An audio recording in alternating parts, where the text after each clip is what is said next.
I got so much motherfucking design on right now.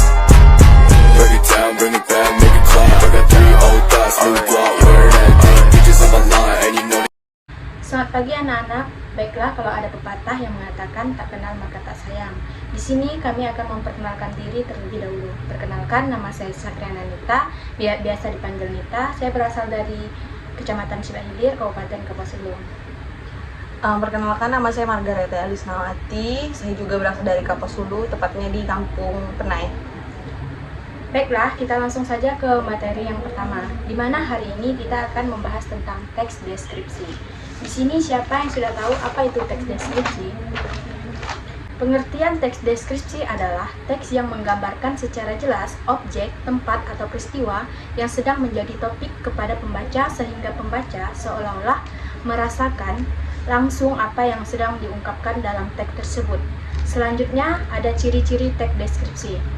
Yang pertama, menggambarkan atau melukiskan sesuatu. Yang kedua, melibatkan pesan indera, gambaran objek jelas. Dan yang ketiga, membuat pembaca atau pendengar merasakan sendiri. Yang keempat, bahasa baku dan ilmiah. Yang kelima, menjelaskan ciri-ciri objek secara terperinci. Selanjutnya ada struktur teks deskripsi. Yang pertama ada identifikasi. Identifikasi sendiri yaitu struktur bagian awal dari teks deskripsi yang berisi pengalaman, nama, objek, makna, nama lokasi, sejarah lahirnya atau gambaran umum tentang objek yang dideskripsikan. Yang kedua yaitu deskripsi bagian. Struktur deskripsi bagian adalah gambaran rinci dari sudut pandang penulis tentang suatu objek yang dideskripsikan. Yang terakhir atau yang ketiga yaitu simpulan atau kesan. Untuk kesimpulan atau kesan ini adalah bagian kesimpulan atau kesan dari hasil pengamatan penulis terhadap objek. Pembahasan selanjutnya adalah kebahasaan dalam teks deskripsi. Yang pertama, berisi penjelasan terperinci supaya objek menjadi konkret. Yang kedua, kalimat menggunakan serapan panca indera. Yang ketiga, pemilihan kata dengan emosi kuat dalam teks. Dan yang keempat, penggunaan kata sinonim. Selanjutnya yang terakhir yaitu langkah-langkah penyusunan teks deskripsi. Yang pertama, menentukan topik. Terdapat 7 langkah menyusun teks deskripsi, yaitu yang pertama, menentukan objek yang akan dideskripsikan. Yang kedua, membuat judul yang sesuai. Yang ketiga, membuat kerangka karangan. Yang keempat, mencari data.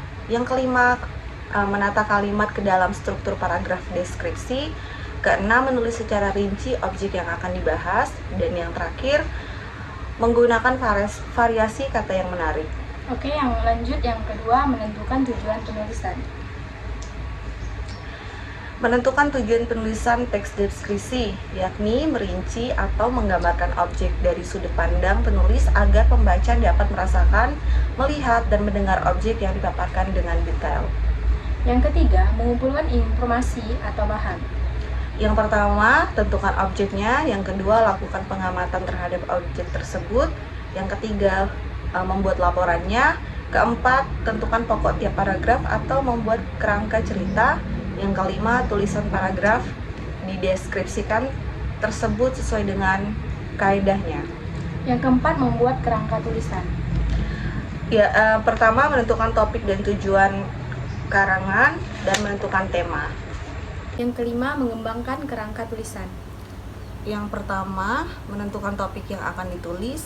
Langkah awal menulis adalah menentukan topik yang akan ditulis, seperti tokoh yang akan dijadikan objek karangan dan tema yang akan dipilih. Yang kedua, menyusun kerangka karangan. Yang terakhir, yaitu menentukan judul. Yang pertama, libatkan pembaca. Yang kedua, mewakili isi bacaan. Yang ketiga, headline berdasarkan fakta. Yang keempat, dibuat secara unik. Yang kelima, berisi gagasan utama. Yang keenam, dalam bentuk pernyataan. Dan yang terakhir, berisi kata kunci.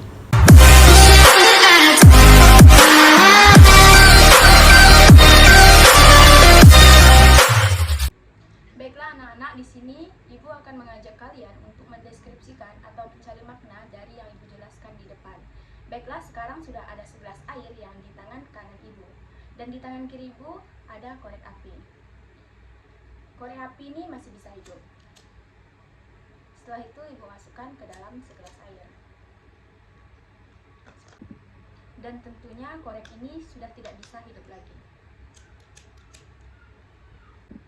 Sedangkan ibu masih memiliki korek satu lagi.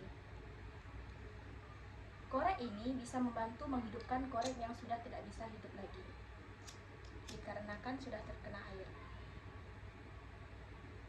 Jadi, makna dari media ini adalah kita sebagai manusia mungkin sering direndahkan, dikucilkan atau dijatuhkan, diinjak-injak, dan sering tidak dihargai. Tetapi, dengan adanya uluran tangan dari orang lain yang tentunya dapat membantu kita untuk bangkit kembali, layaknya seperti korek api ini. Sekian penjelasan materi tentang teks deskripsi dari Ibu. Semoga bisa menambah pengetahuan kalian sedikit mengenai teks deskripsi. Selamat pagi dan salam sejahtera untuk kita semua.